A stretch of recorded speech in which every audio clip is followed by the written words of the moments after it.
Hello. Oh, well, it doesn't do much good if I put the Discord notification out if I don't put the little tag on it. That was the whole point of doing the Discord notification. Hey, Faith, glad you're here. You know what? I don't know if I need this tonight. I kind of don't want to put them because that's the notes I took. Yeah. But I understand. I don't know. That's not... Anyway, I'll explain more when we get into the podcast. Alright, there's the YouTube one. Let me do the Twitter one. YouTube, Twitter, send them out, let the world know. Where is the tweet? Hurry up, Rundgren! This is not me. This is not me.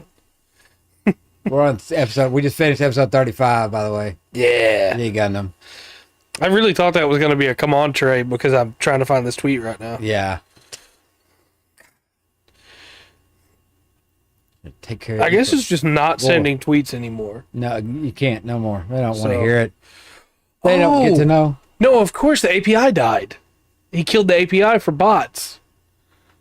So it's not going to send a tweet anymore. No, so you have to go Come on, Twitter, Trey. Yeah, and manually do it. Yeah. Thank you. All right, well, I have sent one. Glad you said it. I will check our audio real quick, and then... Hopefully be there. I'll just watch you stare at your phone while they're here. I was leaned too close to the microphone, but it should be good now. I just have to wait for the YouTube delay. While I was down here, I was... Oh, kind of muffled, louder? Yeah. The proximity effect. You can really get your bass up when you get up here. Yeah. But back here, you lose some of the bass. Yeah. But it still may sound clear. But the best part about it is that now we're not having all that interference from the good air conditioner. So we didn't turn it off for anybody that's like, good job. No. It only got hotter. Yes. So I do have a pre-show topic, but can we talk about that real quick? The fact that we had a week where it hit 100, and so they put a heat advisory out. Yeah. And then we had this week where it hit 102. 102, Sunday, 103. 103 Monday. Yeah. But they didn't send out the heat advisory warning until Tuesday. It was a little more dry. You think it... Like saying it's not the heat, it's the humidity. It's not just an idiom. It's like kind of a fact. That's right. You can't. Oh. And it's just... The more wet it gets, the more... it 103 with 100% humidity is awful. Yeah. 103 dry that's hot. Yeah. You can breathe. Yeah, you're not getting all sweaty. I mean, you are going to sweat, but not like when it's humid. Sometimes, like when it gets hot out in some places I've been where it's very dry, you don't really sweat because it evaporates. Right? Yeah, that's true. Air's so dry. Arizona, right? Yeah, it evaporates right off. Like in Central Texas, out to West Texas, Arizona. Mm-hmm. Imagine I haven't really stopped in New Mexico, but imagine New Mexico's got quite a few. It's like that quite a bit. Yeah, I know somebody that has to buy a new pair of boots. They work on the roads in Arizona. Yeah, they have to buy a new pair of boots every few months. Because the boots just melt. Yeah. But congrats on the hearing test. Hopefully everything goes well there, man. So I do have a pre-show topic for you. Okay. And pre-show topic is... This comes up a lot in these stories, and I've been skipping past it, waiting for like a good time. Yeah. But GMDM that decides, no, you're not going to kill my boss monster, so I'm going to make it where... You still get to roll to attack him, but every time you roll, it's a failure, no matter what you roll. That's crappy. And the comment being made to the players on this one that finally made me go, well, let's talk about it, right? Is, well, no, he has perfect evasion. He can evade everything because he has perfect evasion. Nice. Yeah, no, that's not a game. Right. I mean, the easy make it answer... hard. Right. You can make it hard for them to be beat. You can give them, like, 5e rules, right. In game. Like, you can give them your bad guy, especially if it's a homebrew type thing. Give them one extra, another legendary resistance. Mm-hmm. There's a lot of things you can do to make it, like, a lot harder. Yeah. without breaking that. And I don't mind. Fine. He has perfect evasion. Right. There's still got to be some way you can catch him. Yeah. Like magic missiles should still hit. Right. You know? Something like that. Mild hearing loss. That's not fun to put up with. Yeah? Yeah. Well, stop it. I have just a fix it, right? little bit of tinnitus from when I worked in an electronics store and worked on the radio wall. It's not a lot, but there's always just that little tiny ring that never quite goes away. And it's nowhere near as bad as like hearing loss, but it's still not fun. But no, the easy answer to this is if you don't want the players to fight your big bad, don't put your big bad there. Have him send somebody else. Yeah. And send a minion or a clone or a whatever, you know? Yeah, exactly. Yeah. You know, hey, he's scrying them so he can talk to them, but he's not physically there, you know? Well, yeah, 'cause I really don't understand what the DM's doing there. I mean, you're not speaking more on the D&D side than Pathfinder. Pathfinder, I'm still I'm still working through, right? But like on the D&D side, running through that, there's times when, in the past couple of years, as we've been playing, right, that I put a monster like, all right, this will be a challenge. Yeah. And you'll walk right through it. Yeah, absolutely. You know?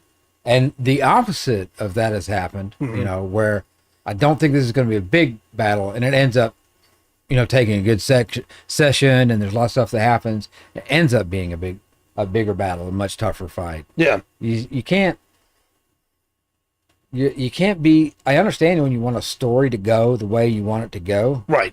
but you can't be that tied to it. Yeah. Well, it's not ever going to be fun for the players if every time they run into the big bad before it's time to kill them, then they just can't hurt them. Well, they're not trying to defeat the DM, right? You know, they're trying to beat the system. You set up the system to give them a challenge. Mm-hmm. Hey, and that helped a lot, honestly. Yeah, he couldn't defend against anything I was doing because of that. Yeah, you burn and that one. Yeah, we had Druid. She's Druid, right? Yeah, had 3 different big spells. Yeah, they didn't land, but they caused him to burn all the legendary actions, so he couldn't.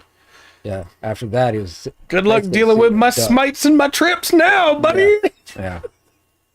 But also, real quick, Will, that's why I said congrats on the hearing test, is because they found what the problem was and they can fix it. It may not be fun, but at least they can fix it where you can get to hearing a little bit better. It's never fun to have nothing. He said he's going to get hearing aids, so... Okay. But at least then you should hopefully be able to hear a little bit better. All right. I was going to say, too, real quick on the Pathfinder side, there's an even easier fix on this for Pathfinder. Make it where their AC is so high that unless they roll a 20, all they get is crit fail. Yeah. That will encourage the players to stop attacking. Yeah. Because they're crit failing. And then, you know, hey, if they get a 20 and they get a regular failure, that's still a regular failure. You know, that's not... Thought it was fine, but apparently not. Yeah. They are never okay. Why? No, start thinking so. Goodness. If any of us were okay, none of us would be here. That's right. But yeah, that just I don't understand that mindset either. So that's why I hadn't brought it up, because the answer's so simple. Well, yes, it's just me against them mindset. That's not what you're doing. That's not what you're doing. All right, well, you ready to kick this thing off then? Yeah. Hello and welcome to another exciting episode of the Full Spectrum TTRPG podcast. My name is Trey. I am Rungren. And we got some stuff to talk about tonight. Now in news, we do still have the slow rollout of the kineticist in Pathfinder 2E. Some more stuff has come up about like videos from some creators that got it early about how you would build one. We still don't have all the full rules available yet. Next week, I believe, is when it drops. Okay. So, you know, there's that. But also in TTRPG podcast now, Candela Obscura, which is the new Critical Role system that they're making, is going to be playable at a convention next week. I don't remember the name of the convention, I'm sorry. But if you look up Candela Obscura playable, I'm sure it will come up. And that'll give us our first real look at the rules, not from them. And that's nothing to say against them. It's just when... I'll use 40K as the reference because it's the one I know. When Games Workshop gives you 10th edition and they go, here's the cool stuff about it. It's like, yeah, but you didn't think about this problem or this problem or this problem. So then when we get other people that get a chance to really sit down with the system and look at it and play it, then we can get a better understanding of what it is than just when the creators of it talk about it. So, yeah, that's what you're saying. Yes. So you don't well, the soon next week, but I don't know where. Quite the shock. I'm sure, man. It was me with his eye. Whew. The people who know. The people who don't have no idea why she did that. No depth perception of this eye. Makes it fine. But I can see if I can pull that up while you get started if you'd like, because that's the last bit of news that I had. Right on. To that. It can be a little bit of a shaker.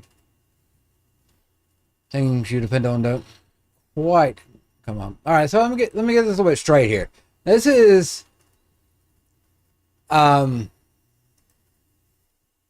find my first thing. This is kind of neat. I'm do this a little bit differently.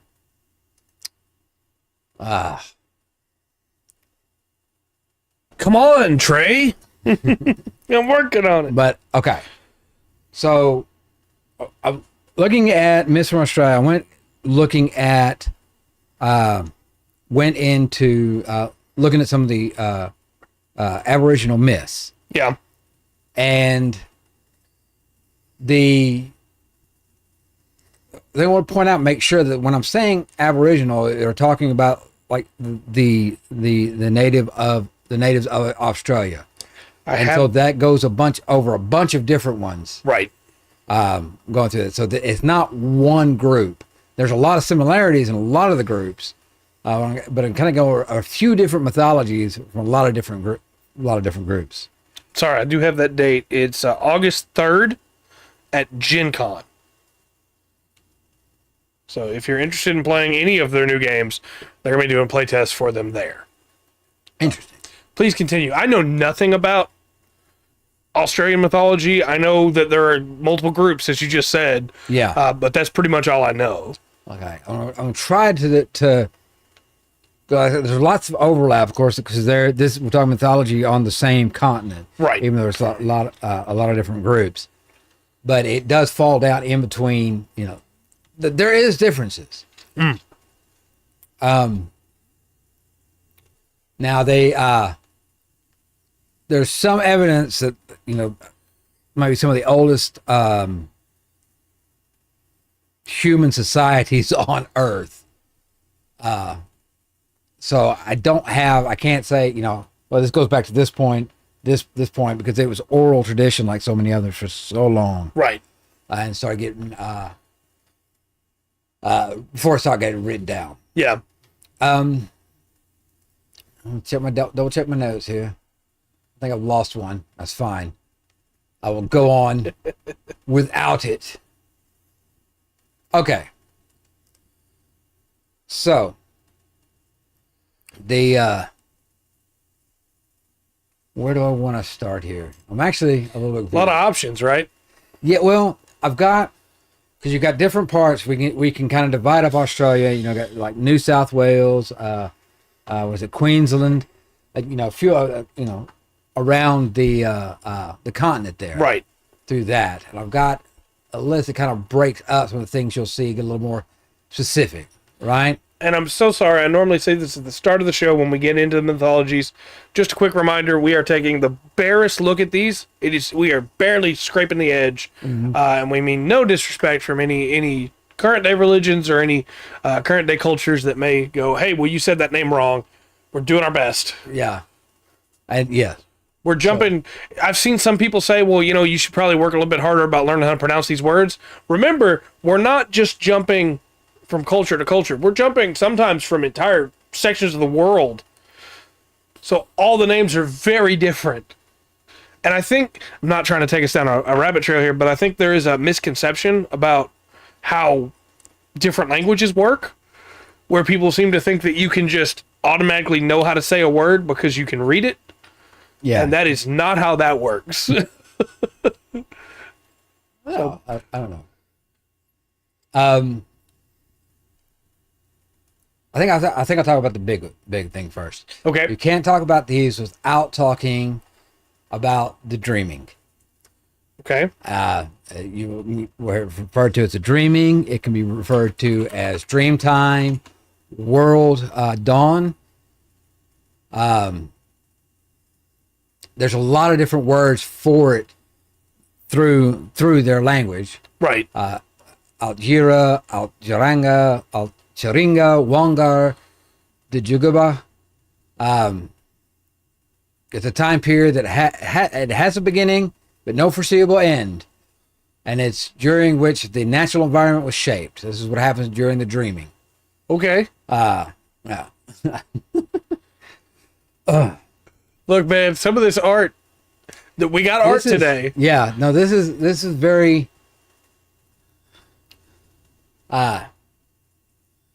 This is very cool, and I'm not doing it much justice, but I'll try to get there and get in the swing of it, right? So the natural environment shaped in the dreaming, and I can't tell if we're in the dream. I think we're in the dreaming now, but we may not be. We may be. Okay. Anyway. You know, okay, so when everything was shaped, and mythical beings kind of humanized the world. They created people. They, okay, the way they are. And many of the beings you're going to see through here, they're not humans or animals, but they'll take the form of humans or animals. Okay. We're looking at a totemic structure in that. All right. And, we got shape changers going through. Of course, you get different stories from the beings in there, so of how we get by laws, why things are why they are. Mythology seems to be it's not exactly reverse engineering creation to try to figure it out, right? But in a way, it kind of feels like that. Yeah. I know somebody may take affront to that thing, but oh well. Well, we see that in Irish mythology is the easy one to go for. Of why do our kids when they're born have all these defects and not be as we say they're supposed to be? Well, they must be a changeling. Yeah. We gotta come up with a reason for why that happens instead of just accepting as part of life. Yes. All right. So these mythic beings that live in the dreaming, they are immortal. Okay. They're eternal. So they don't just can't die; they also can't die of old age. They're right.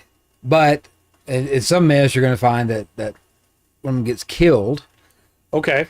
Or they disappeared beyond the boundaries. Oh. Yeah. So they're beyond the boundaries of the people who sung the songs and told the stories about them.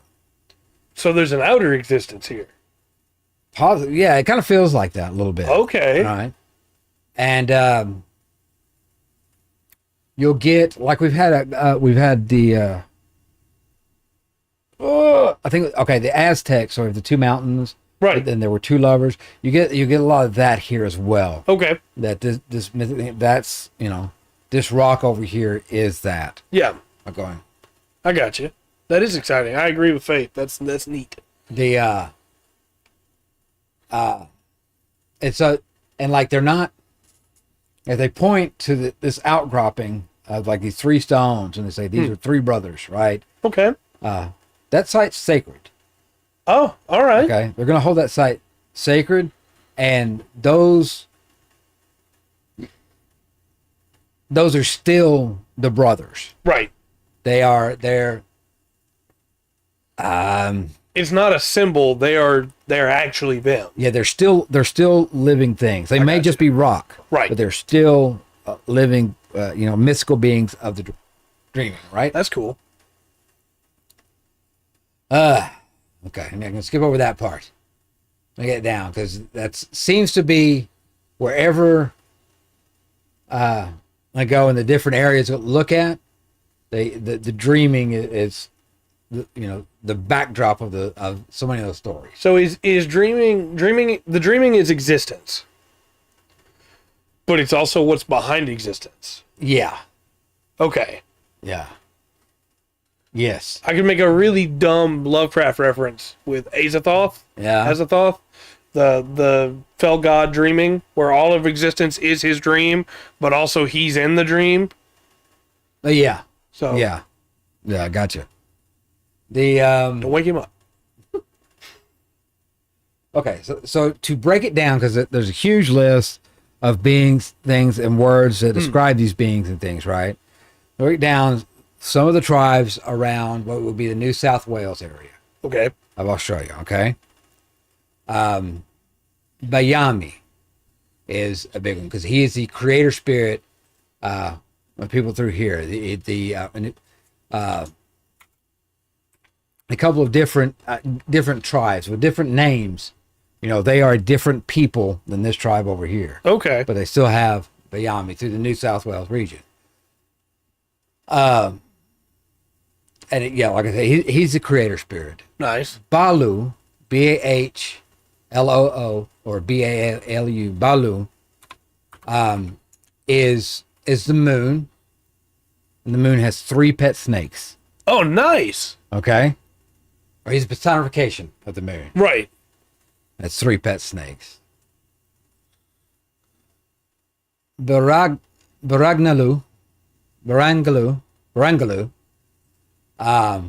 is their fertility spirit. Okay.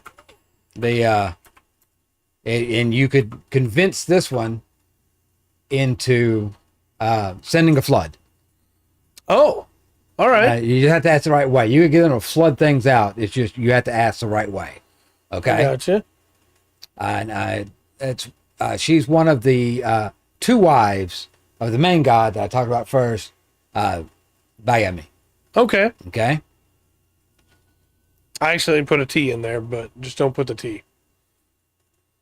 Oh, okay. I got to see that. But yeah.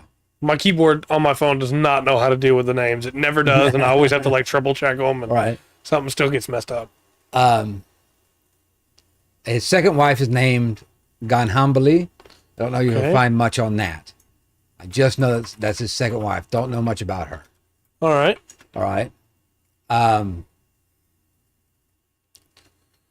Dara Malan. He's the son of the creator spirit Bayami. Yeah. And the first wife who would send floods. Okay. That's her son, and he's called the Sky Hero. That guy's cool. Yeah. He is the Sky Hero. I go through that. He's his son. So apparently the gods right here can procreate. Right. They have a son. Do that. Do we have stories about these guys? Is there a reason I'm seeing art of him with just 1 leg? I've got there's birds. There's a couple of things. I've got a few stories lined up. Some are real short, and a couple of them are a little bit longer. Yeah. And I don't know that I have him exact. Okay. A couple of them dealing with the gods. Not sure what I'm going to get to. Okay. As disorganized as I am today in the poor method. Right? Baloo from the Jungle Book was inspired. Could be. I don't know. Could be. I don't know. We tried. Okay, Will, we tried. I'm sorry. Like, I know, brother. I know. I'm sorry. Look, I tried. I'll leave it there. Okay, so the balloon we talked about earlier with the moon. Yeah. It's YHI is the sun. He also a creator spirit. But he is the personification of the sun. Okay. So there's a few, and that's kind of the New South Wales area of Australia. I got you. That you'll find those. It is really interesting to me because I know you mentioned it earlier. The mythology is very different across the entire country. Yeah. But there are versions of Yi that I'm seeing that are a guy, and versions of Yi that I'm seeing that are a girl. And that's a great example of it, right? Right. Well, that's why it's like you're probably gonna. I'm gonna say something in here. I'm not just talking about pronunciation, but appreciate that. Well, but you're gonna have heard, if you've looked at it all, you're gonna hear a different version of it. Right. You know, and it could be like that. Down there you go. Did it.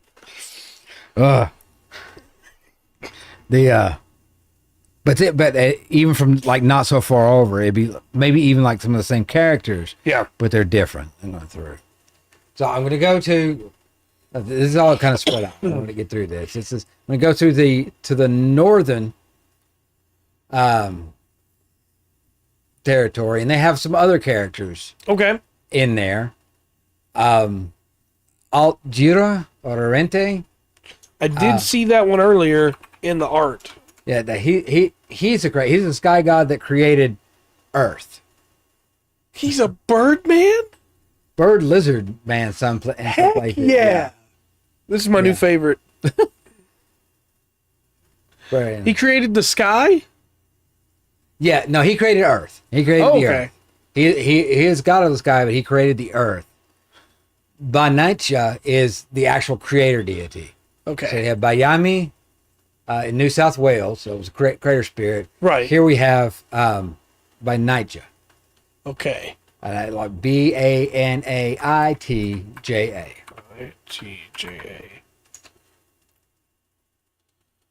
Okay. And this one might get demonetized, but I think this one has to be mentioned. All right. The Mariah. Okay. The only reason they are mentioned because they invented the female private part. Oh. Yeah. Well, I mean, Yeah, I don't know if you want to search. Yeah, I realized after I'd hit enter that I was like, Yeah, I'm just saying, I'll give you the name, though, chat, for just in case you want to. It's the creator of the very first one to there. That's a really interesting thing to have one specific person. Sure. You know what? Yeah. We like these. We're going to put them up on a pedestal. How about that? That's fair. That's fair. And there's a lot, like in this northern territory, there you can see on here. There's stupid. That's amount. A huge list of names. Yeah, I'm going over that. And then Queensland's not so much. There you go. That was the perfect time to use that. Yeah. Yes. All right. So in the northern territory, you'll find people like I need to take better notes here. I mean, it's a lot of them. It's hard to pick out individual names. Yeah. So the first man in the northern territory, it would be named Ako Tarinja. Okay. Anko Tarinja. And that is for mythology in that area. I did a terrible job with this. Okay. Yeah. All right. Why not? And this is, like I said, we're going to the Northern Territory, but there's different tribes in there. So part of the Yolnu, their creator spirit would be Barnumber. Okay. So we're getting, like, trying to get in the weeds, right? Trying to give too much information, not giving any. But right. It goes out. There's so many different, no, this is a story. Well, because, it's not just different tribes. It's also... like the way things were changed whenever the English came. This is like the differences in the tribe that were there. Right. These people. We break it down. It's like people would think Africa's one place. Right. And it's a continent. You got all different. Kenya's not. Nigeria is not. Right. And all their mythologies are going to be different. Yeah. And all these, and it's it's the same thing. You have, that's what I wanted to kind of define what I was doing with every. I'm not really talking about one type of person, but yeah. So you've got different groups, none of that, and even under the the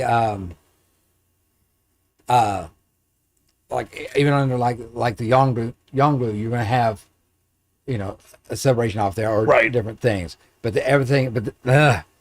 it lines up so much, and it's all so different. Yeah. And it's almost like they all speak a very slightly different language. Yeah. In some places, in other places, it's completely different thing.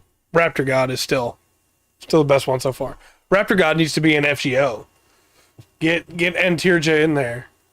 Altirja. Yeah. Get Altirja in there. Yeah. FGO, you let me down. All right. Look, I'm a simple man. When you tell me that, hey, the God who created the earth and who like rules the skies, is a lizard bird. Yes. I'm like, yeah, you know what? I'm in. I can work with that. I can work with that. Yeah. Yeah. Like that. Apparently he's in Marvel too, from what I was looking at with some of the pictures and some of the Marvel comics. Nice. He's in Earth 616. I do like this Mimi. These are fairies. These nice. are Aboriginal fairies in Northern Territories. Mimis. You've got it. Those things are really cool. Yeah. They and Mokoi, which is an evil spirit for this one area that basically kidnaps and eats children. Okay. Yeah, so not very nice. Oh, yeah, all right.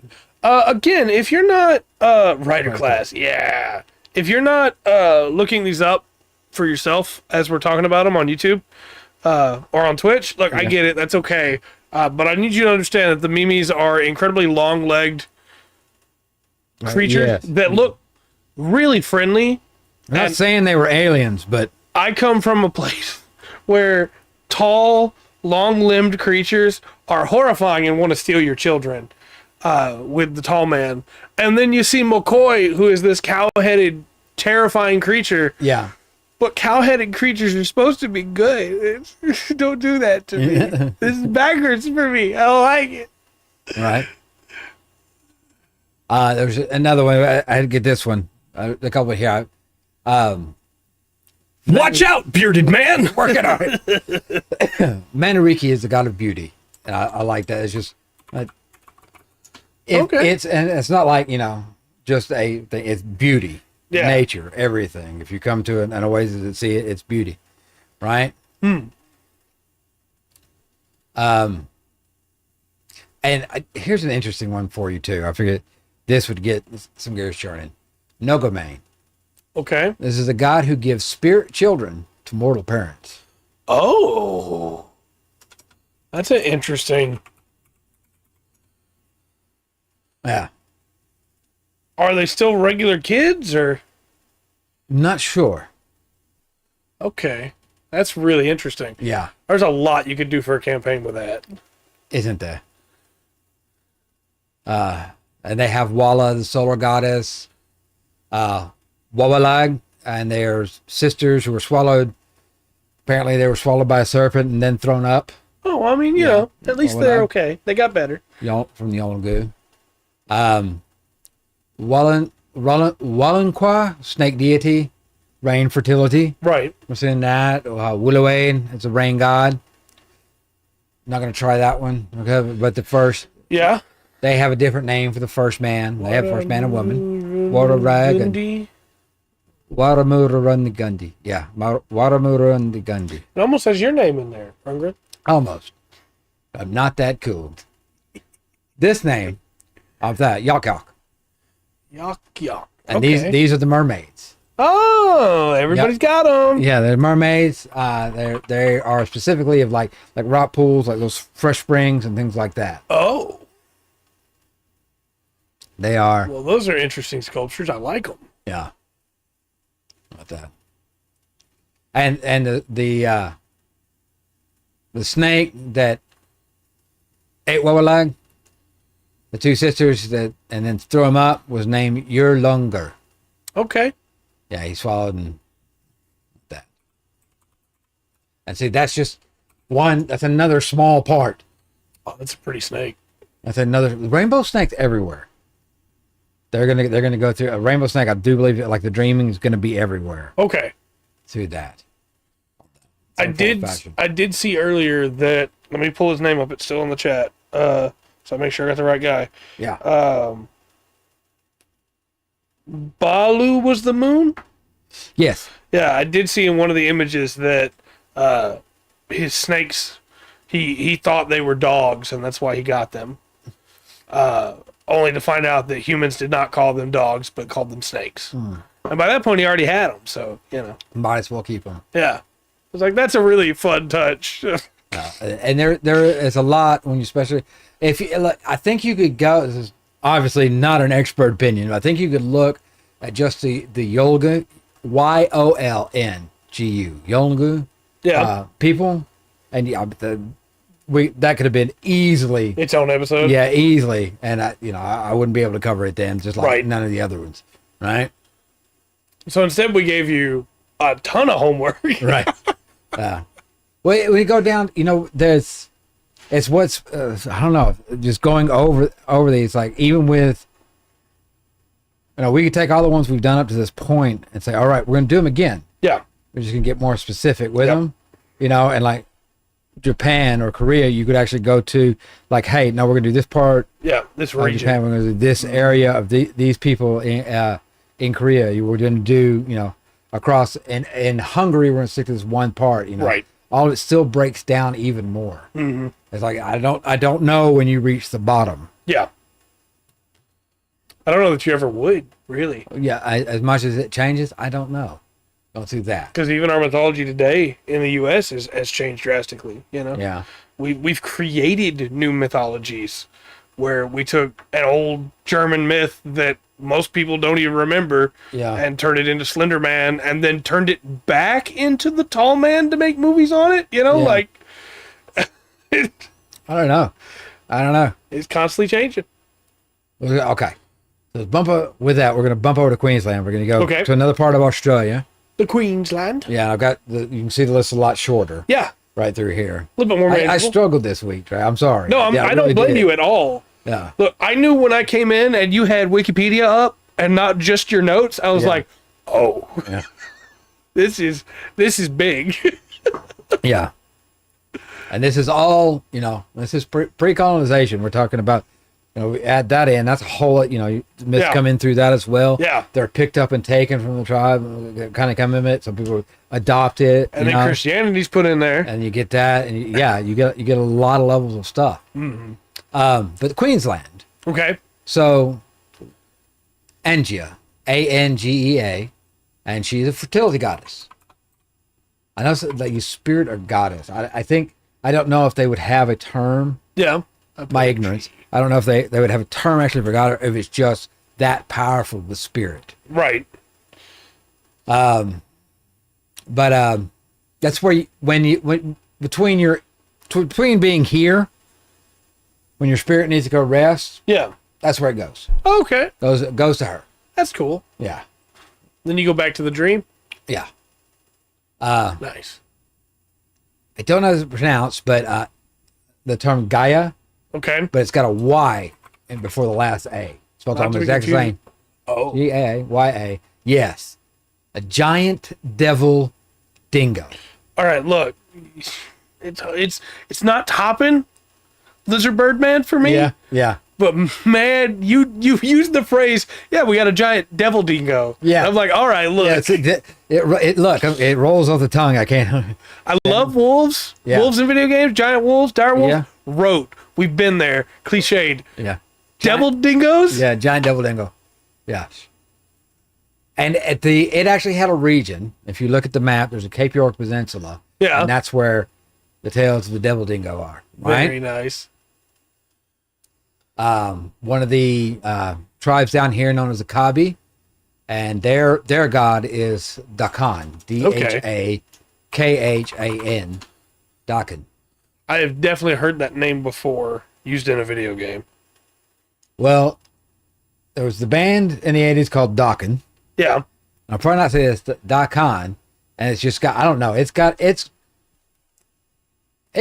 of has, to more English here, it's kind of got an ominous overtone with Khan in it, right? Yeah, I agree. It sounds intimidating. Not intimidating. He's the ancestral god of the Kabi. Dokkan.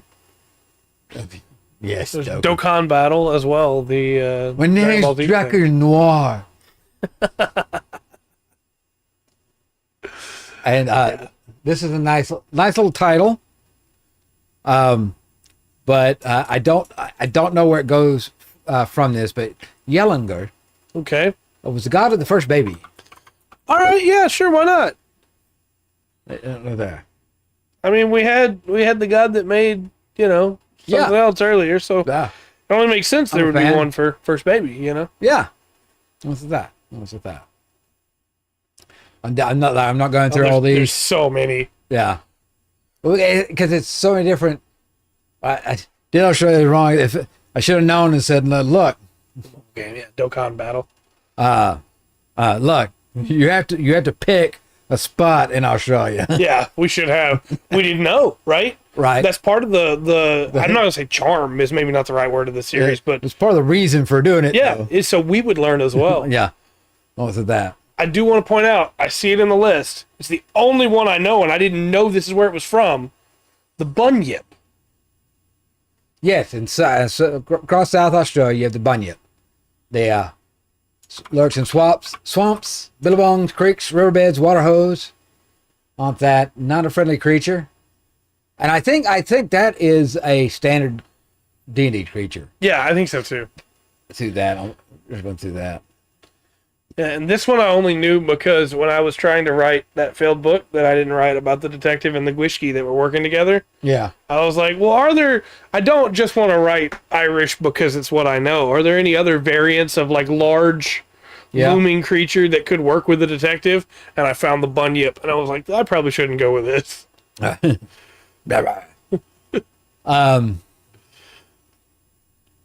interesting one, Maralang. Okay. These are just mythical twin sisters. It's M-A-R with an apostrophe R-A-L-L-A-N-G. The bunyips and fate. Nice. Excellent. Nice. Excellent. Let's see that. Congrats on you, bunyip. All right. Get a few up there, but just someone to look up to into the history of that. Yeah.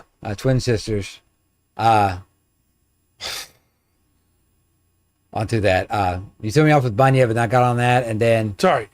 Oh yes, in South Australia, the sun goddess is Billa. Okay. And she's a cannibal. Oh. So the Adnyamathanha people, this is their sun goddess, and Akuru is a great snake deity. Okay. Which, if you pull up, it's probably going to be rainbow colored. Probably. Let's do that. There's some rainbow colors in it there. But yeah. Do that. Try to get these. See here. So, someone from, let's say, Tasmania. I'm going to jump over there, right? Okay. They got Moini. He is the crater spirit god for Tasmania. Okay. Right? And he's got a twin brother, Dromedine. Sounds good, fake. Excellent. And the bad guy, or the malevolent one to that, is named Regio Rapper. Oh. Which is, I don't know, as a name, just really, I don't know. It doesn't fit in there for me. Yeah. Regio. Yeah, then. It looks like it was written by a time traveler. Yeah. Maybe it was. I'm not going to put these in the chat just because there are no images that come up for these three. Yeah. But there should be. There should be. We need more. I've got, yeah. How do I? All right, from Tasmania over to Victoria. Okay. All right. So you've got Bunjil, and he's a creator deity. Okay. Natural, and always seen in this area in Victoria, always represented as an eagle. Nice. All right. Eagles rule. You have bunyips here as well. Nice. It's for the Kulin people. Through that, the Balayang. Okay. As Bunjil's brother, and he's a bat deity. Nice. Yeah, he's the original Batman. Bat spirit. No. Yes, and then Binbil is the son of Bunji. Okay. He's a rainbow deity.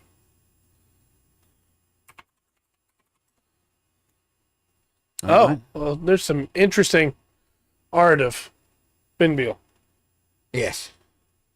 Yes. That.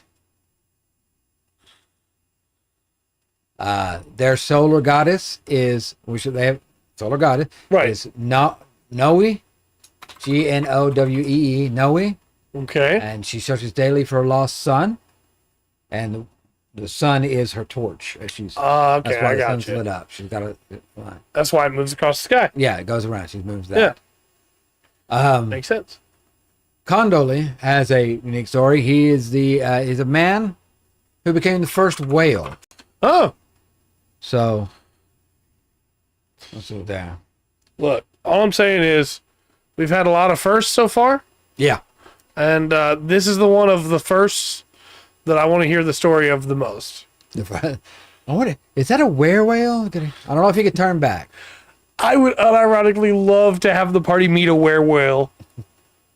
That would be so much fun. Yeah. Like, hey, we need to get across this ocean and we don't know how. And he goes, I got you. And just turns into a whale in front of them. Nice. We didn't know you could do that. Carrot Gurt. Karatgurk. Carrot Gurt. I just spelled it so you'll understand the letters that I'm working with here. There's 7 sisters, and these are cool. These are the Pleiades star cluster. Oh, now, if you look at the Pleiades today, you're not going to see 7 stars. Right. Light pollution. Do that. There's places on Earth you'd have to go. You got that. And there were some tribes of Native Americans that was like an eye test. Right. For them. It's like, hey, how many stars do you see over there? Yeah. You know? And it's like, you see 3, you got bad eyesight. You see 5, you see 7, you're doing good. Right. So that. And just because this was a little bit different, because they've got a trickster. Okay. Wang, Waang, Huang. Oh, okay. And he's always represented as a crow, but he is the cooling trickster. Why not? On that, yeah. Got to have a trickster, right? Mm-hmm. And then Wambeen, Wambeen, Wambeen, and he throws lightning, but he is evil and he targets travelers. Oh, he looks sick. So yes, so party's having to fight him at some point for sure. They're adventuring, day's going good, and then suddenly, bam. Yeah, maybe somebody in the party gets it. Maybe just you pass it, just as the innocent traveler passes by you. Whoosh, on the clear day, he gets smashed by lightning. A bolt from the blue, as it were. No, I like it because a lot of Ole Miss, the lightning throwers are good people, right? It's like, yeah, it's very, very powerful. It is dangerous, but not here. It's like, no, that's evil. Yeah, lightning struck somebody. They die. Where's he at? Where's he at? He's throwing them. Yeah, nobody feels better after getting struck by lightning. Is all I'm saying. I like that it says he specifically targets travelers. Yeah, isolated travel. You don't want to travel alone. Yeah. On that, you can be targeted. It's like he's sitting up on a cloud and he sees one person going. And he goes, "Oh, man. Sucker!" Bam. Yeah, I don't know. That's me when I see goblins and I have big lightning up. You're right. Exactly. I like this guy. This guy and I get along, I think. So we'll move over to Western Australia. Okay. Where they have creator spirits. There's 2 of them.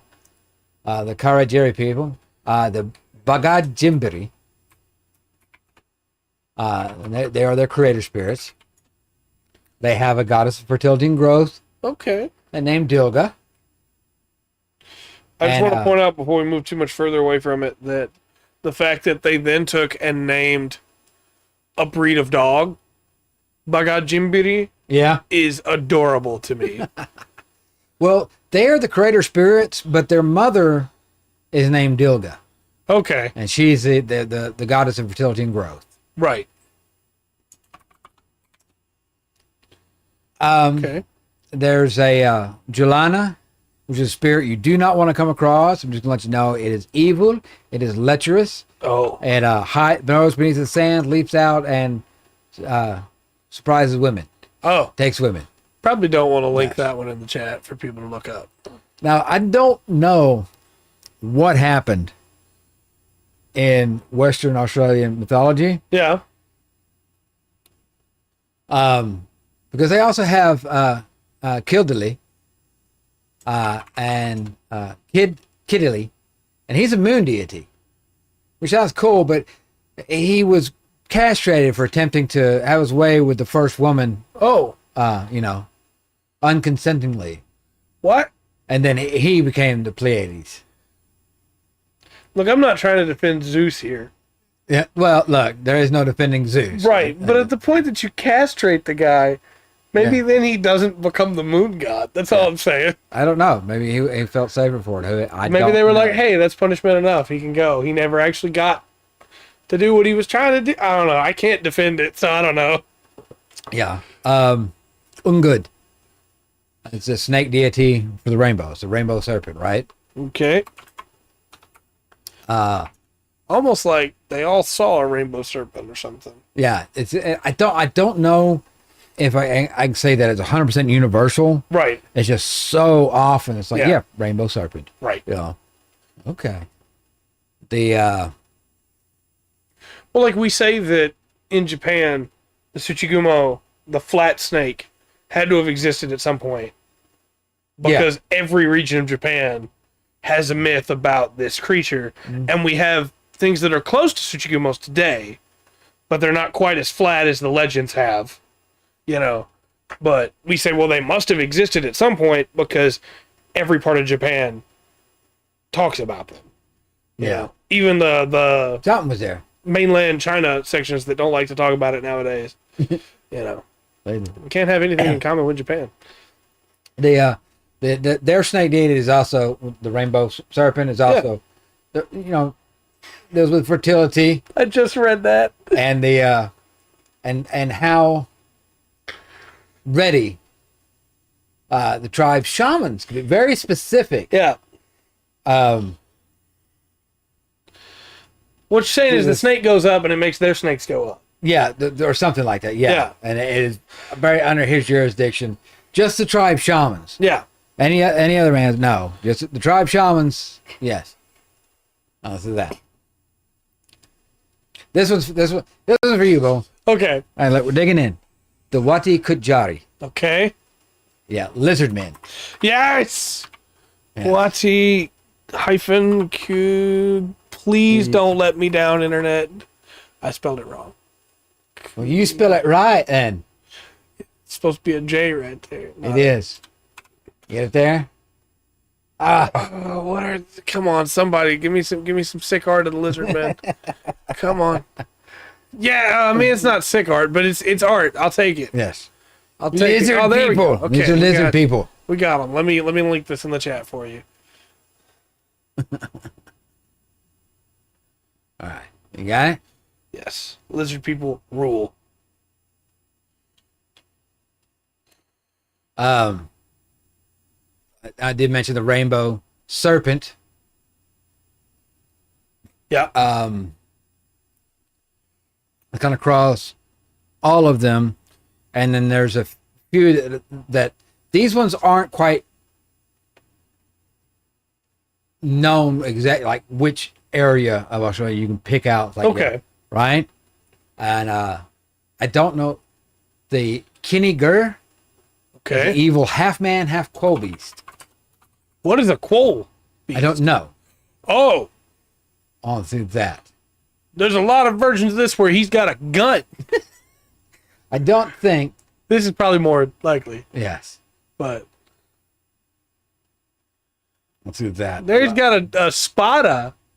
Yeah. All right. I'm here for it. It's a mutant. That's what he is. People like, not kindergarten girl. Phone. Kindergarten girl. What? Apparently this thing's going to be the next kindergarten cop. Oh, okay. That would be very interesting. Very interesting. What happened to your class, Kinnigur? And then you look at it and they just ate them all. Right. Thardid Jimbo. Okay. He's a cannibalistic giant. Oh, of course he is. And if you can't use a cannibalistic giant in a TTRPG, what are you doing? Right. I mean, that's just your Cyclops, right? There's no art on this one, so. That's fine. Like that. I don't know about this one, right? But the Yarama Yahu. It's a monstrous blood-sucking dwarf. Oh! I mean, oh, wow. That's wonderful. Yeah. Yeah, they're going to run into that for sure. Yeah. In the adventure. That. Chat, if you're not looking into these up, you need to look this one up. Two more. Okay. We'll do some stories, right? the Junk Gao. Okay. And this is a group of sisters. There's some areas that they're associated with the floods and the ocean currents, the way water seems to move. Makes sense. Is that okay? And then the Yi Napa, and that's a devil girl. Oh, so you should get some good picture of this. I don't know why you have a plus up there. I don't know. It keeps adding that after a little while. Yeah. Let's do that. All right. I'll give you a second on this one. I'll kind of give you the dwarf again. Come on, somebody. Have demon girl. No, she's very not nice. Yeah, I don't have anything for that one. I'm sorry. All right. Do better, internet. All right. What's that? Do see more bunyips, but okay. So I got a couple stories. Okay. For you now. All right. The story time with Uncle Rungren. So, in the dream time, there was once a young woman who left her tribe because she was forbidden to marry the man of her choice. She then settled in an arid area. Although the place had little food and water, she still refused to come back to her tribe. Some men from her tribe wanted to bring her back, so she ran away even further to the most barren of the lands. However, she got badly injured from her escape and almost died. Soon, the ancestor spirits came to her rescue and brought her up to the skies where she rested. The place was filled with food, water, a warm campfire. Looking down, she saw that the people from her tribe were sad that she had run away.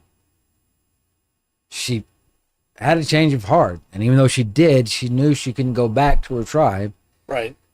Because now she lived in the skies.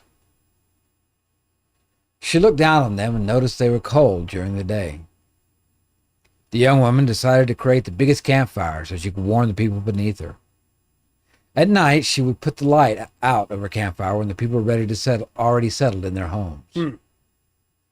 This made the people happy, and they soon called the campfire in the sky the sun. Nice. Now, that's just like one. Right. One version. Yeah, because you mentioned earlier the woman with the torch. Yeah. The sign, yes. That's cool, though. I like that she cared about her people even after they treated her a little poorly. Yeah, you know? She ran away. I like how she didn't die. Right. She was taken to the sky, and her needs were met. Yeah, she moved to that outer plane. Yes. That's that. Okay, this is apparently... She went to Agartha. No, she didn't. Apparently, one of the oldest stories that, like, from the original myth that we know of. Okay. Right?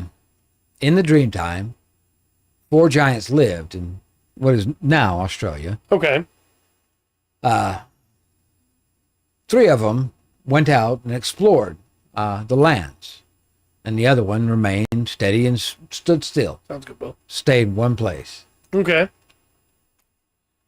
He stood still for so long that his body then transformed into a large mountain called Bujbim. Oh. He stood there so long that later on, after he became the mountain, his teeth became molten lava that spews from the volcano. So is the lava his stomach acid? I have no idea. I don't have that. I just know the volcano. You can go see. Right. It's like, yeah, that's that dude. He was a giant that stood there. He didn't go exploring. Are the other ranges the other giants that died out in the wilderness? There are some. There's a pregnant woman rock. There is another tale involving 3 brothers. Okay. I don't know if it's right. You mentioned that earlier that were rocks. Yeah. Maybe, I think that's basically what the story is. Right. That they became rock.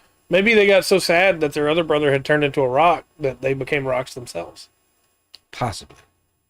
I would 100% have the party go down into this mountain. Right. And I would 100% have the lava be stomach acid. Yeah. And once they get through there, they can find the treasures that have fallen inside the yawning mountain. Once they get inside the mountain talks, it can still be. Yeah, like somehow it still reverberates. So the mountain vibrates. It feels like an earthquake, but somehow there's syllables in the shakes. Yeah. It'd be good. It's a weird reference to pull up here, but Star Fox Adventure for the GameCube had a teleportation system that was based around these old, ancient giants that had become rocks over the years. And you'd wake them up, and then they'd finally come to wake up again, and they would take you and throw you to the next one. Okay. That was how the fast travel worked. All right. Nice. It's a weird game. I like it, though. All right. It came through. It was relevant. We've got it. Yeah, I finally had a reason to bring up Star Fox Adventure. Right. So in the dreaming, lived brothers-in-law named Ganju and Wurpan. Okay. And their children. One day, Ganju's children went to the saltwater to fish for stingrays. The water was beautiful and clear, and they were able to spear the stingrays. All the stingrays they wanted. On the shore, they built a campfire and cooked the stingrays that they speared. They separated the meat portions of the stingray from the fat. Then they went back home. At home, Ganju called one of Wurpan's children to get their share of food. However, they had reserved the fresh ones for themselves and gave Wurpan's child the old bits. The child hurried to give the stingrays to Wurpan, who knew immediately that they were given the old bad meat. Right. He went on to confront Ganju about the food they were given. Ganju insisted that he should have gone spearfishing himself if he wanted fresh meat. They continued to argue. Ganju threw a piece of coal and rock onto Wurpan. Ganju became anxious. He acted in, kind of a spurless manner. Throwing the wrong thing. Ganju became worried about what Wurpan might do to him again, jumping. Right. And he jumped higher and higher. And eventually, he flew up to the sky. And he became the bird Jabiru, without any beak, and flew away. Okay. Wurpan then asked his children to bring him a spear, which he used to throw at the Jabiru. It's not his brother anymore, it's the bird. It's Jabiru bird. Right. Went right through his head, creating a beak. Oh, that's very different than what I thought. I thought he was like, I'm going to kill him now. Yeah. It went right through his head, creating a beak. I think he meant to, it just didn't create a beak. Wurpan and his children ran away. Understand, Dark. Welcome back, Faith. And, run on, Dark. When creating beak, Wurpan and his children ran away. And they ran away and they transformed into emus as they ran away because they could go faster. And the color, the ash color, and from Wurpan's ashes were from where he was burned by the coal that his brother Ganju thrown on. Are you telling me that when the Australian government went to war with the emu, they were going to war with Wurpan's children? And they lost. And they did. They lost really bad. But look, there are stories you tell on here that I'm like, oh, of course. I know how stories work. Yeah. I know the way that stories unfold. This makes perfect sense. And then you hit me with one like that. And I'm just like, what? And I love it for that, right? Yeah. But it's just... And he jumped so high, he became a bird. Yeah, so... I'm here for it. Yeah. I did find this, and this is about visiting Australia, but it's pointing out some of the things. It talks about the rainbow serpent, right, being everywhere. It's common thread. The huge lake slumbers beneath the Earth's surface until it emerges from the ground to awaken different groups of animals and travel. When it travels, it makes mountains and cuts out valleys. Okay, that makes sense. Yeah. Who's that? The three brothers were talked about earlier. They're on the border of New South Wales, Queensland, and South Australia. It's not a very habitable place. Became a beakless bird. That's very true. Yes. Yes, he was at first. He was right. A beakless bird. I got better. These are not the giants. Right. So they were the three brothers, and they were leaders in the Wangkumara tribe. Okay. And they got the bright idea one day to swim across the river and go fraternize with the women for another tribe. Oh. Well, they got caught. Of course they did. They got caught, and as punishment, they all got burned alive. Oh. And that's transformed the siblings into three upright rocks that are there, but only one is remaining standing today. Right. Well, I guess he's still enduring his punishment then. Yeah. Wait. Jai buried the bird. That's a stork, so you can see that's the one he turned into. Of course. And that's why it's got really long legs, because so does the emu. Yes. They're related. Yeah. Makes sense. Okay. Well, the north. I got it now. I understand. That makes perfect sense. I see it now. Yeah. On the north coast of Western Australia. I love that we're doing this. Please continue. There was a very unhappy young woman. Okay. Named Minawi. And she would always start trouble in her tribe. One day she caused a massive fight. A man grabbed Minawi and rolled her around in the dirt to restrain her. So to get her revenge, she transformed into a crocodile and waded in the water to give him a taste of its own medicine. So if you notice, when crocodiles drag people into the water, they roll. The death roll, yep. And that's why crocodiles have a death roll, because somebody grabbed this woman, rolled her around on the ground to get her to calm down, and she wasn't having it. So now as she you shows do, them what it feels like. Yeah, as you do. Like, yeah, dirt was bad enough. How you feel about water? And also the teeth.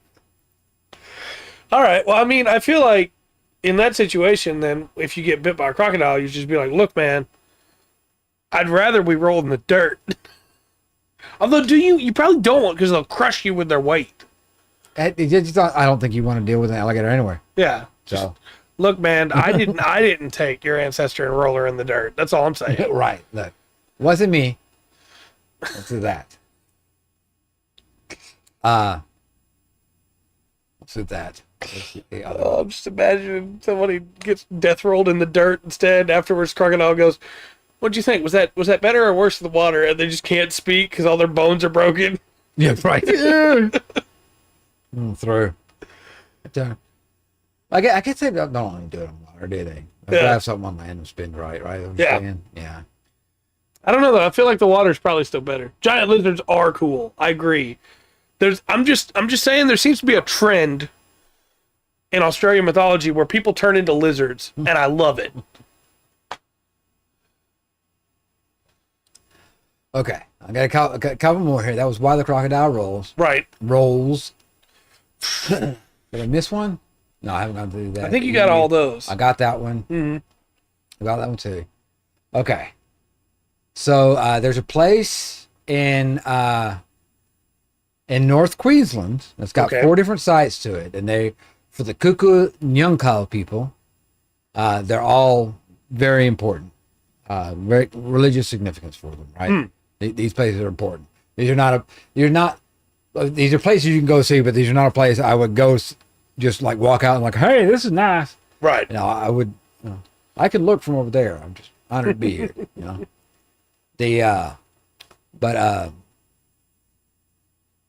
There's a place called Kalkajaka. Okay. And if we translate to English, it would be basically place of the spear, which sounds cool. Yeah. Sounds really cool. Sounds real cool.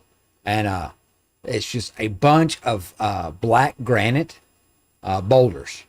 Oh. there's in where these black granite boulders are, that area is where those 4 sites are. Okay. In there, right? So you've got one place called Kambi, Kambi, and the is a place where you'll find flying foxes. Fine. The actual bats, but right. Very cool. They are with that. So there's Kambi, there's Jewel Banu, and this is just a rock shaped like a kangaroo. Okay, yeah, why not? To that. And there's another place called Burnba, and it is a place where you're going to find cockatoos gathered there. Okay. Like that. So you got flying foxes over here, a stone like a kangaroo, place where a bunch of cockatoos come together. Makes sense. And they have another place called Yirimbal. And that is, you don't go, that's taboo. Okay. Right? You don't go there. Right. With that. This is also a place, this area of Australia kind of makes it way into is like a terrifying place when you get into like colonization later on. Yeah. Where a lot of people that were sent to Australia or came here. There's a place where there's like crevices and boulders and things like that, and people disappear. They'd cross that and they'd fall somewhere and nobody see them again. Sort of like Headless Valley, where it's like, look, the indigenous people around there, they don't go there. They say don't go there. Yeah. And all the reported deaths that we've had were from people trying to go west. Yeah. Look, that place is taboo. I look at it from over here. Thank you. Yeah. I don't think I need to go. Thanks. Yeah. You know what? We've got a magnifying glass, all right? Or telescope. Telescope, yes. Telescope. Some binoculars. Oh, it sure is pretty. Yep, we can move on now. Taboo? I'm there, man. So, another story from another group. This is from the Bachula people. Okay. And this is on Fraser Island. That's just an island off. It's part of Australia. It's just off the coast of Australia. And they tell a story about how a pair of greedy men, Weary and Wallawidbit. Okay. Weary and Wallawidbit. They went and they were thirsty and they stole water from deep in the desert where it was very arid from a tribe there. Yeah. And of course, it is very, very important to the people there. So the warriors of the tribe chase them. And so they have to run through there. And as they were doing it, their bags, the water skins, whatever, tanks, they were leaking. So they spilled water and little water all over the landscape. And some of them, that's why you have rivers through this area of, in the plains of Australia, you have rivers through there, billabong, watering holes, makes sense. Little areas like that. It's because these two greedy brothers were running across there with their stolen water dripping. Had to steal something everybody needs to survive. I guess they needed to survive too, but still. Yeah. Let's do that. Okay. This just got just a cool name, just a cool place. This is Devil's Pool. Okay. Devil's Pool. I think I've seen pictures of this place. Yeah. Probably so. It's very photogenic. It would be, I'd love to go, like standing above that would be kind of awe-inspiring, right? Fresh air, that would be a beautiful place to see. All right. Babina Boulders, near Cairns, was given that name when a runaway bride named Ulana leapt to her death when she was separated from her would-be husband. Oh. And so the Aboriginal, the indigenous, the tribes around there, the legend they have is that since then she's lured men to death in a swimming hole. And since 1959, we know there's been 17 deaths there. Wow. It has now been fenced off.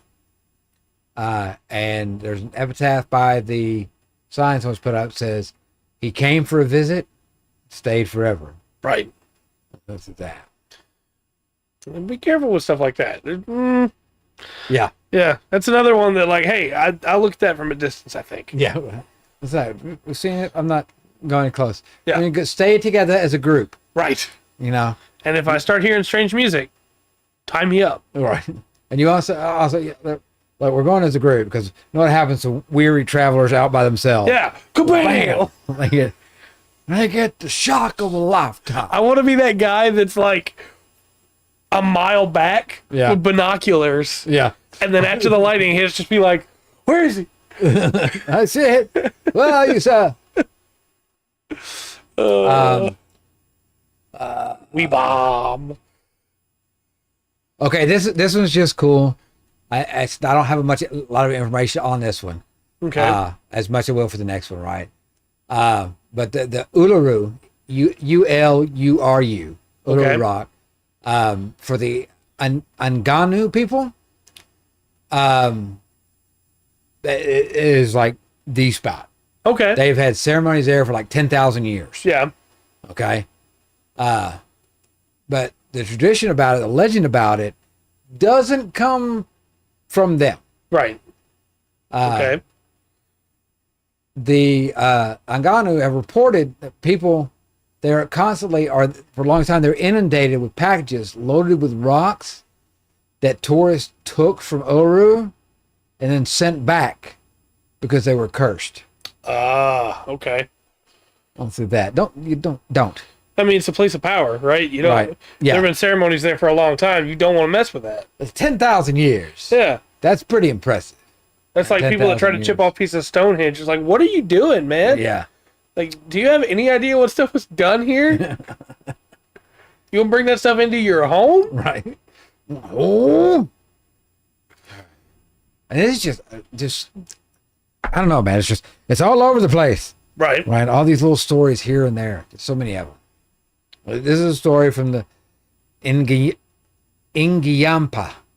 Okay. These are stories from the New South Wales area. Or Western New South Wales. Okay. Not New South Wales, Right. the western part of New South Wales, right? A little bit more specific. So Eagle Hawk Good name. asked his neighbor, the crow, to mind his baby while he went hunting.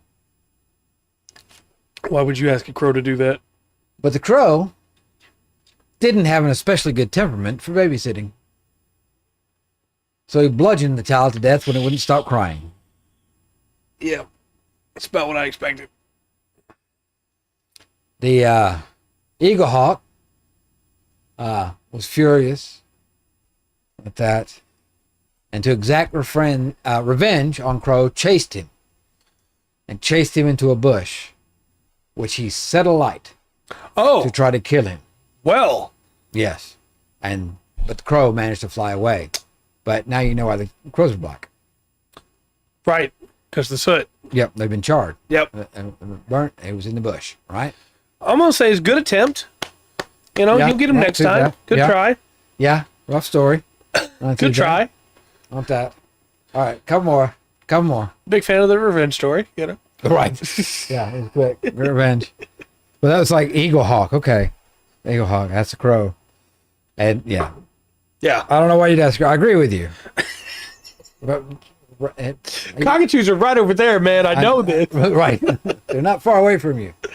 Okay. And so this is a tale from the north coast of New South Wales. And this describes a tribe of people who lived in the sky world. Okay. Not saying they were aliens, but aliens. Not saying they're not. And they could light fires well before anybody on Earth could do it, right? Okay. And they use nearby stars to wait. Hold on. Yeah. Did you? Okay. Yeah. Nearby stars.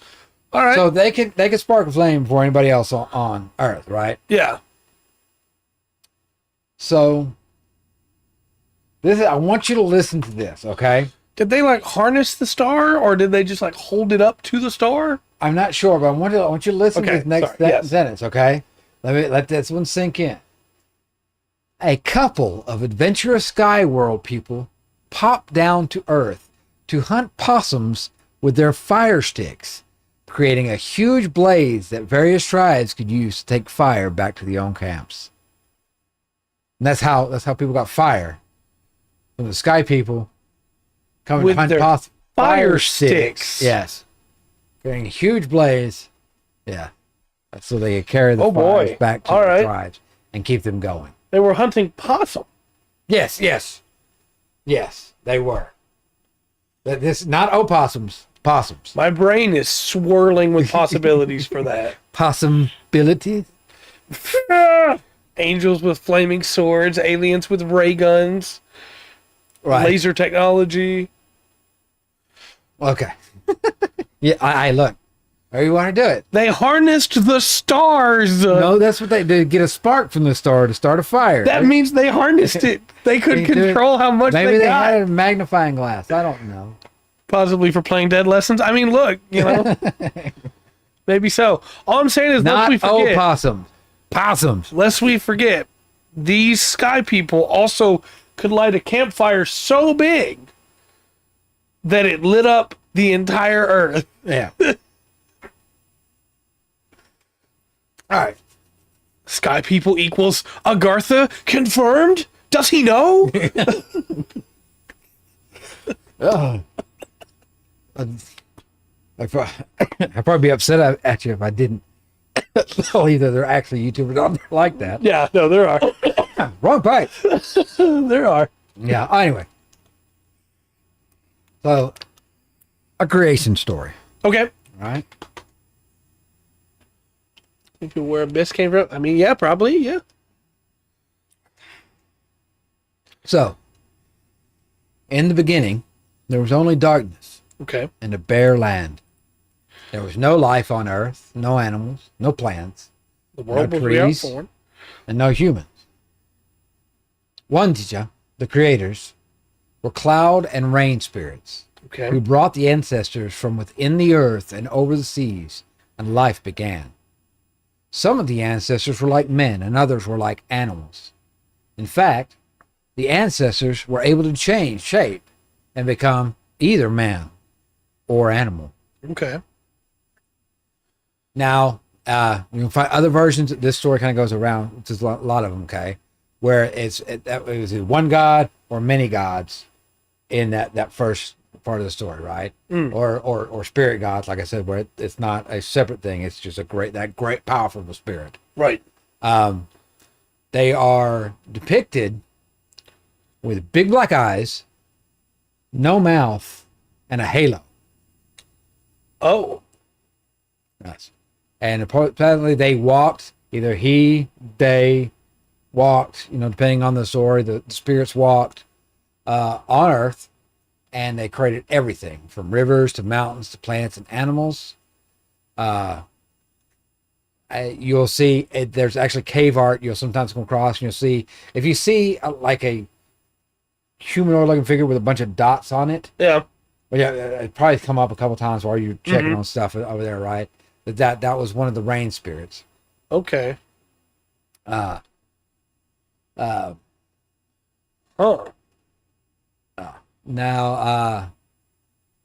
where this was, where the land that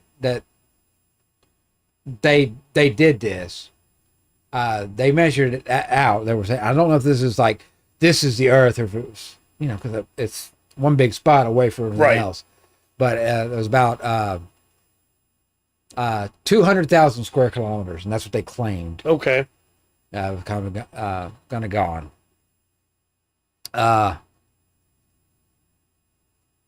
These have these bring these up because when you see like cave art, I see these a lot coming up. Yeah. What's up, Will? Glad you're back. These coming up a lot, and I've seen the pictures of like the red and white. They're strange looking figure. They're human-esque, right? They're not look human, and going through that. One more thing I wanted to bring up about them before we moved on. I thought it's really interesting. Black eyes, no mouth, a halo. A halo. Oh yes, The belief is that when these spirits, these creative spirits, where there's a lot of them, when they created a place, they died. Oh. Okay. And they live behind the paintings and their image on the walls, caves, and like where water holes are. Yeah. And those paintings are considered sacred and they're refreshed. So there's not like it. Nice. I can't go wrong with that. It's not like this ancient people did it. We don't know what it is. They actually go and refresh it. It's like these were drawn by a god originally, or a great spirit, the one that created this land, right? And then they created it and died. In the process of creation, it expended its. Yes, and this is what it tells it. Okay, we've got this water hole, and it means something to them. That's cool. That's very thematic. I would lean on that really heavily for a campaign. Yeah, and so with them repainting and keeping up with it, going over it. This is the oldest continuous sacred paintings on the planet. Makes sense. So, there are others, but apparently these are the oldest. Right. Okay. Another creation myth. This is creation myth number 3. Yeah. And there's a lot. You'll see let me go into it. So this is Bayami, and he's a sky father. In mythology, for several different groups across southeastern Australia. And in these creation stories, he arrives from the sky with his emu wife, Berengulu, the goddess of fertility. They have the son that's named Daramalum, and he's a shapeshifter. So the guy you looked at was like, this guy's cool. I don't think that has a one leg thing in here, but I didn't want to. Still a cool guy though. Right. And he was a shapeshifter, and Bayami gave the first rules to humans. Okay. And they were, do not eat the animals. Makes sense. I mean, he's got an emu wife, so. Right. So it's forbidding them to eat the animals. And then the god spent time with the human, teaching them, helping them to advance. Later, mankind began to kill and eat the animals. Right. They were caught and punished, and they were caught and punished by Amy. And in a lot of the ancient tribes, the name of the creator was, you're not supposed to speak it publicly. Okay. So I may have just messed that up. Right. I don't know. And women cannot even see like a depiction of him. Okay. All right, you're not allowed to look at it. You can't go. Women cannot go visit the sacred sites. And some of them are male initiation sites where they're going to go through a ceremony. I got you. And so, no, but not all of them. And those are called boras, the ceremonies.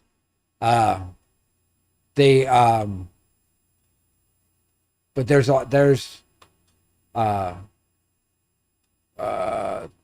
and of course Bayami made the lakes, the rivers and caves. Right. And then he went back to the dream, the spirit world, the sky world. Yeah. Right. Through Mount Yengo. I don't know how that worked, but maybe it's a place that connects the two. I mean, that'd be easier than having to jump a bunch of times. Well, there is a cave, and it's called Bayami Cave, and it's in a place called Mill Brodell. Okay. In New South Wales, and it's got a figure there representing the creator. Okay. On that, it's like a big natural cavern. Did they restrict women from looking at it? Yeah. So they still restrict that today. Well, no, I don't know if they do that today. Okay, just back in the day they did. Yeah, as far as in that tribe, possibly so. Right. Okay. All right, one more thing cleared up, and that's about all I got. Okay.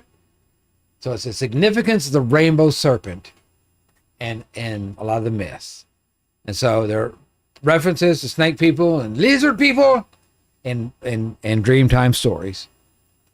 And different creator beliefs. But the rainbow serpent creator god appears in many Aboriginal creation stories. Right. Now, among the people, Borlong, Guriala, Dakan, Kajira, there's different names, right? So I don't want to. I'm not saying they're all exactly the same. I'm saying there's similarities there that this rainbow serpent, right? And which really makes me also think of what's his name, Quetzalcoatl, yeah, and Aztec in a way. The vermilion bird too, right? Yeah, but the rainbow serpent descends from the sky. Sometimes it's male, sometimes it's female. Sometimes it is a hermaphrodite, having both. It's associated with water, right? A creator of life, also seen as a destructive being. Like you do not want to make the rainbow serpent angry, right? And you get different areas. Like you'll have some places where like behind that water hole or down in that water hole or behind that waterfall, that's where the rainbow serpent live, right? And as a creator creates all the creatures, like going through one story, the rainbow serpent ate a great red kangaroo. Oh, and found out he couldn't digest it. Wasn't good, and he spit it up and left it in the desert. And Uluru, the mountain I talked, is a red sandstone rock formation. And it's a big red rock. Right. It's like, yeah. Okay. Why not? Yeah. What's that? There's just so many of that. Birds for the win. Got giant spirit animals. Yeah. Who are supposed to live with the original. Like, with like some of the early tales, they're living with megafauna, megaflora, megafauna. Yeah. These giant things. Which, very cool. I don't know. Very cool. Let's see. I thought there was one more story after the giant kangaroo the giant red kangaroo getting thrown up by the rainbow serpent, but I don't. Look, why not, man? I don't. I'm closing this. Yes. Okay, just throw that up there and so before we get into how we would run this, I have no idea. Chat, be thinking about where you want us to go next. Yeah. I'm pretty much with you. There are threads that I could pull at that are like, yeah, that's going to be fun. Yeah. But it's so different. And maybe that's the way you run it, is have every player be from a different tribe and they all know the gods by different names. Right. But it's all the same spirit. It's just known by these different. Yeah. And worshipped in different ways for the different tribes, even, and the whole goal being, hey, you got to get up to the sky. I'm not sure why you would eat a kangaroo. Onto that. Maybe he was really hungry. I don't know. But he is this giant serpent. Yeah. The party's trying to get to Mount Yinog, I think is what you said it was called. So waited until I closed everything? I did, yeah. So they can get up to the sky to join everybody up there, See, this is the I didn't get to talk about there's even more there, yeah. Warren the kangaroo or Warren the wombat, and I didn't find those stories. Warren the wombat. The stories on that they explain how animals get their features. Right. There's another version of the rainbow snake that I found. The Wallenqua. The Nargan, the Aboriginal mythological creature, half human, half stone. Okay. A lot of stone people down there. Yeah. The Bolong, I don't know. Yeah.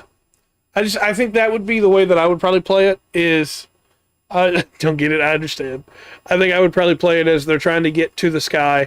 Maybe they're the children that were spirit children given to regular people. Yes. And one in each different tribe, and they're all trying to get back to the sky for the spirit realm. I would probably conflate the two. I think I would have. I don't know. I think it'd be kind of interesting to run as like when you're in. I would almost run it as two worlds. This world that you're in, where you're touching, tasting, and where your character lives. Right. Yeah. That world is very mundane. Right. Very mundane, and some way you cross over. And I realize this big mechanical thing, whatever. Right. You get as technical as you want with it, but then you go to the dreaming. Yeah. From or the sky. I've been waiting for this. Been waiting for this. I think I'd go for you go to the dreaming, and this is a place where magic is real. Like you can perform magic. Here. Absolutely. You may not have anything going on in your life. Right. On that, you can perform magic, and this is where creation comes from. Everything that you deal with, on this other side, is created in this. Yeah. I would even have each of the different tribes call it something different. So you still have the sky, the spirit realm, and the dreaming, Yeah. You can go through a lot of different ways. I don't know, man. It's just, I get... Plenty of monsters. I know, it's almost... like, somebody is much smarter than us. Like, it could easily take just what we've been over, the little crap trying to understand and grab creatures and different things from different cultures.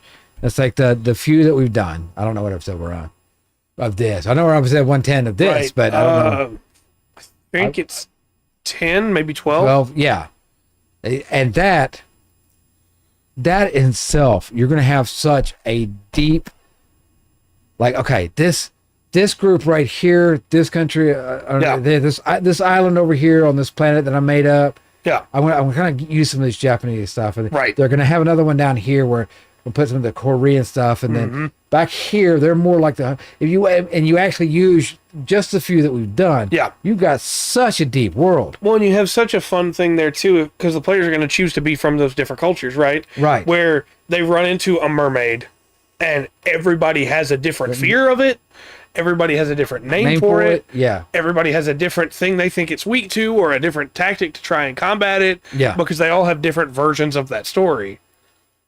And that could be really fun. Like, you run into a vampire and you got somebody that expects it to be a juncture, and you got somebody that expects it to be a Transylvanian pop culture vampire. They're gonna both treat that thing very differently. Yeah. Yeah, I think there's a lot of fun just in what we've already covered.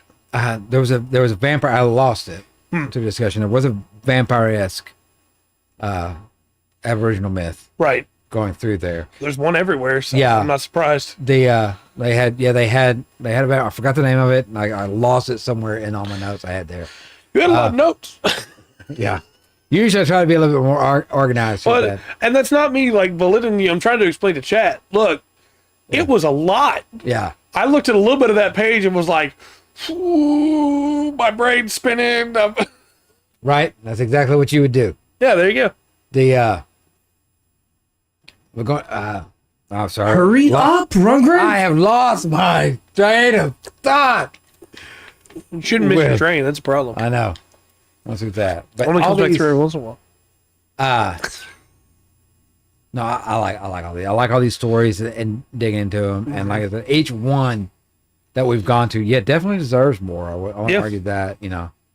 We could, if I knew a scholar for each one, right, I could hey, will you talk to us? Yeah, 100%. Yeah. I'll be like, well, have you please explain this to me. Tell me what I got wrong about this, so I know what it is. I understand it better. Please talk to me about Wannabeam.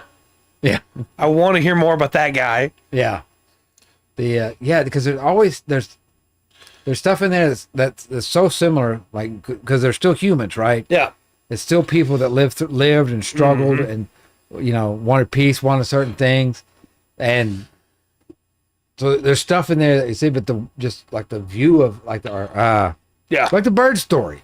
Yeah, like where they threw the spear to make how you ended up with the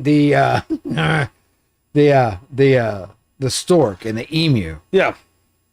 I agree. That's my favorite story, I think, out of all of them. That I did not expect that at all. Yeah. Two brothers fight. Yeah. Yeah. He jumped a bunch of times and then became a bird. Yeah. Without a beak. So high. Yeah. So his brother-in-law, who's mad at him, tried to kill him and ended up helping him get a beak. Yeah. I don't know. So I guess we should ask, where are we going, chat? Where's next? And for people who are like, well, I don't know where we haven't been to yet. Most of the earth. Well, yeah, right. Phoenicia, Hebrew mythology, there's... Look, you can turn around and throw a dart if you got a map, Yeah. throw a dart at it, and yeah, we'll try to dig into something there. We haven't touched Africa. There's Egypt. There's Ethiopia. We haven't got the land touched of Kush. India.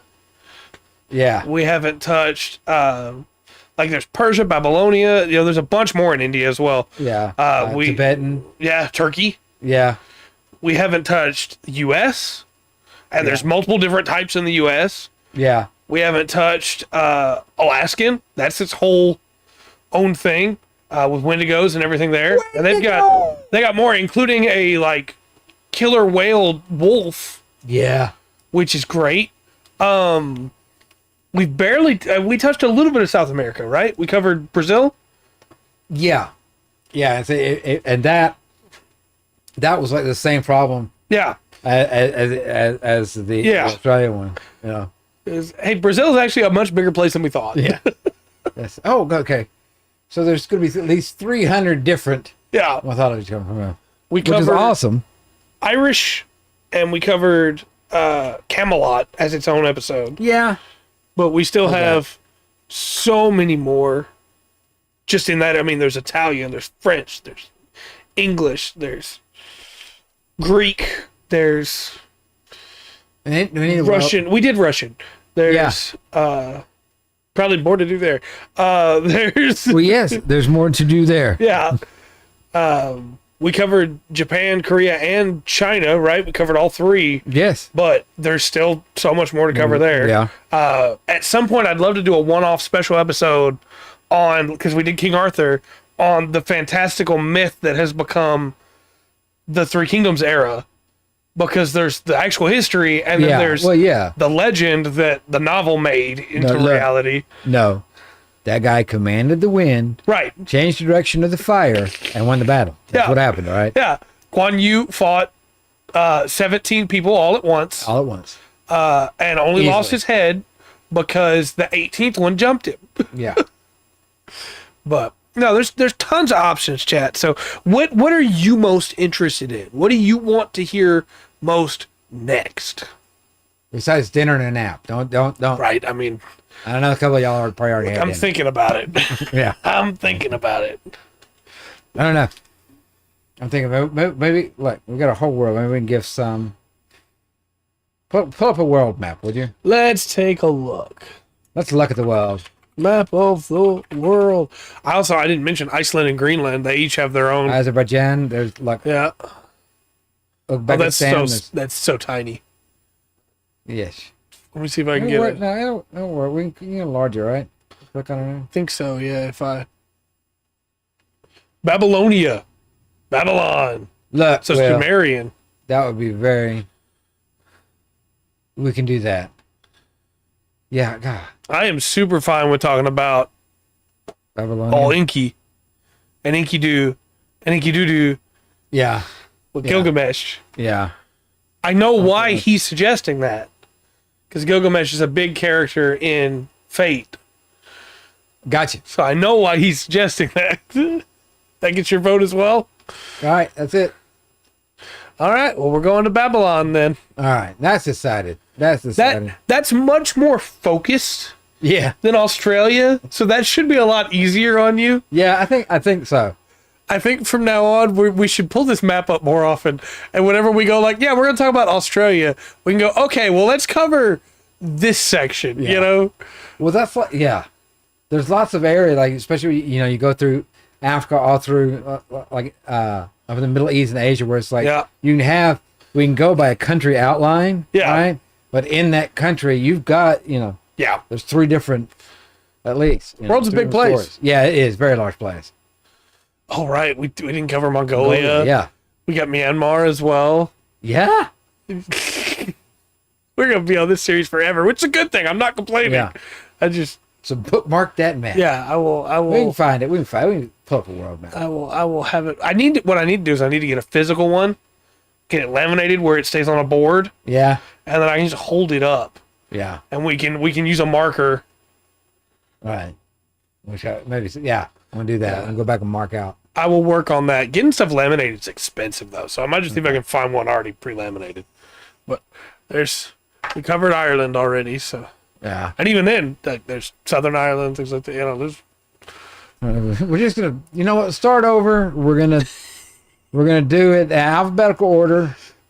I think that would be our first one. Yeah. Would it be? No. Yeah, Algeria, because you got Angola. You got. Trying to think some other A's. I think it would be a problem. That's true. That's true. I do want to start a new segment of this though, which is whenever we get to a vampire, a mermaid, a dragon, or anything like that, we just have like a little moment of like, there we go. It's right there. There's the one here. I'm just saying, if there's a reason we got myths and legends for them everywhere around the world. Everywhere. Everything everywhere. But there's always, there's a, like something happened about 12, 14,000 years ago. There was some asteroids that helped you all those big holes up there in Canada where all that water fills in. Yeah, all that got smashed with asteroids. Caused Younger Dryas period. Yeah. Caused flooding everywhere. Younger Dryad. Yeah. Oonga. There's a reason that the Hudson Bay is like so weird when you try to navigate it. Yeah. It's because it wasn't originally. Yeah. But who knows? Who knows? Everything else. All right. I'm good. Tomorrow. Yeah. We're playing some Skyrim, trying to understand, give it another shot and see if I like it this time. I desperately want to like that game. Fair enough. Because I know the good stuff in it, but I hate the moment-to-moment gameplay. Okay. So we're going to install some mods. We're going to try a different game style. We're going to see if we can make it work. Monday, we'll be back with them on Mondays. Mm-hmm. We'll be trying to finish off Mirkwood, I guess. That'll be the last steps of Mirkwood for now. Yeah, we're at because we went to the Necromancers. Mm-hmm. Yeah, okay. And then Tuesday, we'll have the regular podcast. Already some really interesting news coming in. Wednesday, we'll have your assignment. You play whatever gets voted on. Yeah. No, fine. And next Thursday, we'll talk about Babylon. Okay. And Babylon's Fall, the failed Square Enix live service game. No. But only 1 through 4, not 5. Anything else that you want to cover? Or? No, I'm good, man. It's hot. I mentioned internet nap earlier, and it's all I've been thinking about since you said it. Yeah, it sounds like a good idea. Yeah. Until next time, then, I've been Trey. I've been Rungren. This has been the Full Spectrum TTRPG podcast. Remember to always enjoy the full spectrum that TTRPGs and Australia has to offer.